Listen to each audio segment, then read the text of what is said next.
मेरे प्यारे किसान मित्रों, नमस्कार।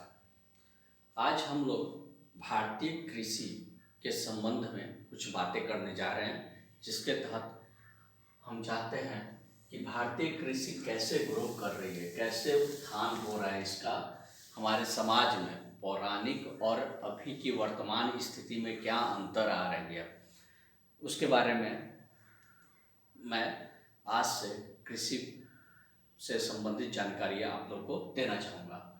पहले भारतीय कृषि परंपरागत कृषि होती थी। परंपरागत कृषि में लोग जैसे पहले से ट्रेडिशनल खेती करते चले आ रहे थे, उसी की जानकारी के आधार पर लोग आगामी या आने वाले समय में खेती करते थे। उसके बाद लोग रासायनिक खादों का, रासायनिक दवाओं का उपयोग करने लगे, धीरे धीरे इसकी मात्रा भी बढ़ाने लगे। इसकी मात्रा बढ़ने से हमारी भूमि की उर्वरा शक्ति का ह्रास होते गया, हमारे सॉइल भूमि के वाटर होल्डिंग कैपेसिटी मतलब जल धारण करने की क्षमता का ह्रास होते गया, उसके उपज का की मात्रा में ह्रास होते गया,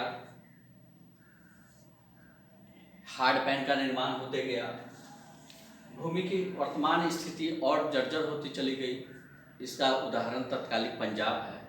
आने वाले समय में कुछ किसानों ने जैविक खेती की ओर अपना ध्यान अग्रसर किया और अभी की वर्तमान स्थिति में कॉन्ट्रैक्ट फार्मिंग और जैविक खेती से संबंधित जानकारियाँ लोगों को बड़े पैमाने पर दी जा रही है और वो लोग कर भी रहे हैं। अब हम लोग आते हैं एक सरल टॉपिक मशरूम प्रोडक्शन पे। मशरूम प्रोडक्शन या मशरूम का उत्पादन हमारे इतिहासकारों का कहना है कि ये उस क्षेत्रों से उपज हुआ या उन क्षेत्रों से फैला जो एरिया पहाड़ी थे, पहाड़ी एरिया से ये फैला है। मुख्यतः हम लोग देखते हैं कि गांव देहात में पुआल का जो पुआल या कुट्टी का पुआल और जो भूसे का ढेर लगा देते हैं और उस पर बारिश हो जाती है, तो कुछ समय बाद पुआल और भूसा जब नीचे से सड़ जाता है तो गोबर छत्ता निकलता है। मशरूम वही है। मशरूम एक प्रकार का फफूंद ही है। फफूंद हम लोग देखते हैं कि रोटी में 2 दिन 4 दिन छोड़ दिया जाए तो वाइट कलर का उस पर फंगल ग्रो हो जाता है। वैसे ही दाल में या कोई भी नम्य पदार्थ जो है, चमड़ा में भी बहुत सारी चीज़ों में फफूंद उत्पन्न हो जाता है और हमारा मशरूम एक प्रकार का फफूंद ही है। लेकिन फफूंद में कई तरह का फफूंद होते हैं, जो एक एडिबल फफूंद होते हैं खाने योग्य, और कई फफूंद होते हैं जिन्हें हम खा नहीं सकते, जिनका कोई टेस्ट और स्वाद नहीं है। और उसमें भी कई फफूंद ऐसे हैं जो जहरीले भी होते हैं। तो अगर हम एडिबल फफूंद की बात करें तो सबसे पहला नाम हमारे दिमाग में ओयस्टर मशरूम का आता है, जिसको छत्ता मशरूम भी कहते हैं। छत्ता मशरूम या कुपरी मशरूम कहा जाता है। तो कुपरी मशरूम आपका उत्पादन कुपरी मशरूम में देखा जाए तो पहाड़ी एरिया और उसका उत्पादन सरल तरीके से घर में भी एक बंद कमरे में किया जा सकता है। बंद कमरा साफ सुथरा होना चाहिए। इसी के साथ अगली जानकारी मैं आप लोगों को अगले पीरियड में दूंगा। इसमें मशरूम उत्पादन संबंधी विधि और उसकी सारी व्यवस्था की जानकारी मेरे द्वारा आप लोगों को दी जाएगी और उससे क्या लाभ है, कितना प्रॉफिट होता है, कि क्या मार्केटिंग है, बीज उत्पादन कैसे करते हैं, कैसे क्या होता है, उसकी भी जानकारी मैं आप लोगों को अगले क्लास में दूंगा। अभी तक के लिए जय हिंद, जय भारत, जय श्री कृष्ण।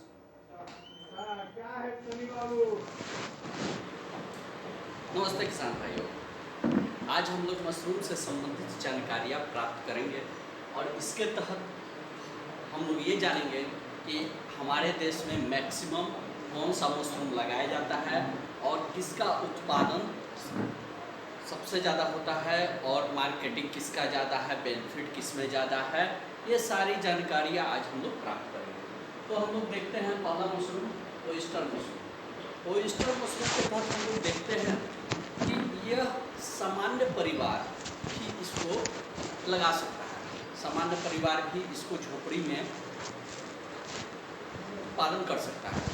हम लोग मशरूम का उत्पादन ओयस्टर से लेते हैं तो हम पहले देखते हैं कि उसको एक बैग तैयार करने में हमारा कॉस्ट कितना आता है। तो एक बैग तैयार करने में हमारा 1.25 kg भूसा लग जाएगा, ठीक है।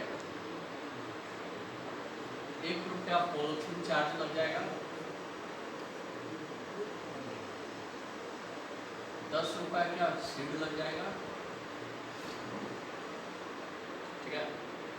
10 रुपये के सीड के बाद बावेस्टिन दवा आपका लग गया, और लेबर चार्ज मान के चलिए शुरू से लेकर अंत तक 5। तो 1 kg भूसा का दाम हो गया आपका 15 रुपया के आसपास। ये 1 रुपया, 10 रुपया, ये 5 रुपया, ये आपका हो गया, टोटल हो गया आपका 30 रुपया।